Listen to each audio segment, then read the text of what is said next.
আসসালামু আলাইকুম, সবাই কেমন আছেন? আশা করি সবাই ভালো। আল্লাহর রহমতে আমিও অনেক ভালো। আজকে আপনাদেরকে আমি দেখাবো তেলাপুয়া মাছের ভেজে ভর্তা। আমরা তেলাপুয়া মাছ থেকে যে শাটগুলো ফালাই, এই শাটটা দিয়ে আমি আজকে আপনাদেরকে তেলাপুয়া মাছের ভর্তা বানাবো। কারণ আমরা ভালো ভালো পিস নেওয়ার পরে যখন এরকম পিসগুলো থাকে, অনেকেই আছে ফেলে দিই। এটা ফেলে দেবেন না, এটা দিয়ে খুবই মজাদার যে একটা ভর্তা বানানো যায় সেটাই আজকে আপনাদেরকে দেখাবো। আপনারা আমার সাথেই থাকুন।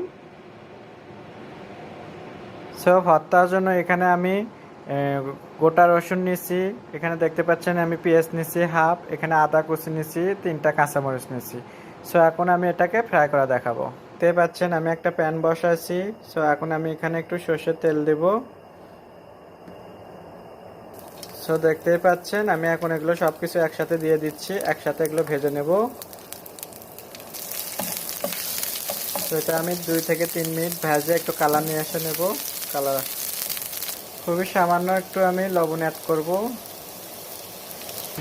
দেখতেই পাচ্ছেন আমার পেঁয়াজটা ভাজা হয়ে গেছে, এখন আমি এটা তুলে নেব। এখানে আদা, পেঁয়াজ আর কাঁচামরিচ আছে আমার। রসুনটাও ভাজা হয়ে গেছে। আমি ওটা তুলে নিচ্ছি। এখন আমি এখানে তেলাপিয়া মাছটাও ভেজে নেব। লবণ অ্যাড করতেছি।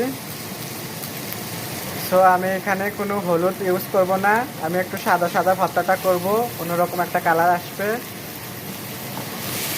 আমি শুধু এই লবণটা দিয়েছি, লবণটা দিয়ে আমি এটাকে একটু ভেজে নেব। পাচ্ছেন আমার ভাজিটাও হয়ে গেছে। ভাজতে ভাজতে একটু এটা ভেঙেও যাচ্ছে, আমার জন্য ভালো। ভেঙে গেলে বন্ধুরা তাহলে পুরোটাই সুন্দরভাবে ভাজি হবে। ভেঙে গেলে স্বাদও অন্যরকম একটা স্বাদ আসবে। আর একটু ভাজা হবে, সেই পর্যন্ত আমার সাথেই থাকুন। দেখতেই পাচ্ছেন আমার মাছ ভাজিটা হয়ে গেছে এখানে। এখন আমি এটা চুলাটা অফ করে দেব। তারপরে আপনাদেরকে আমি দেখাবো কিভাবে এটা ভর্তা বানাবো।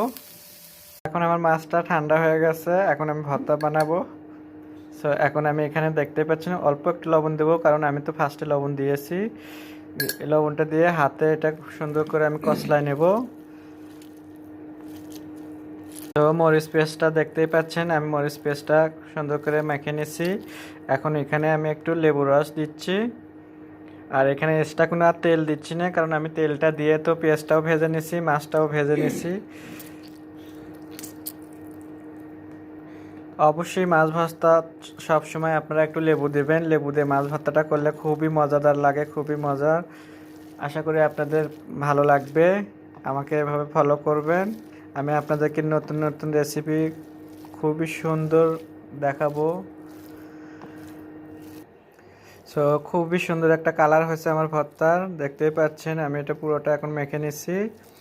এখানে হলুদ দিইনি, হলুদ দিয়ে কালারটা সাদা সাদা কালার খুবই সুন্দর একটা আসছে।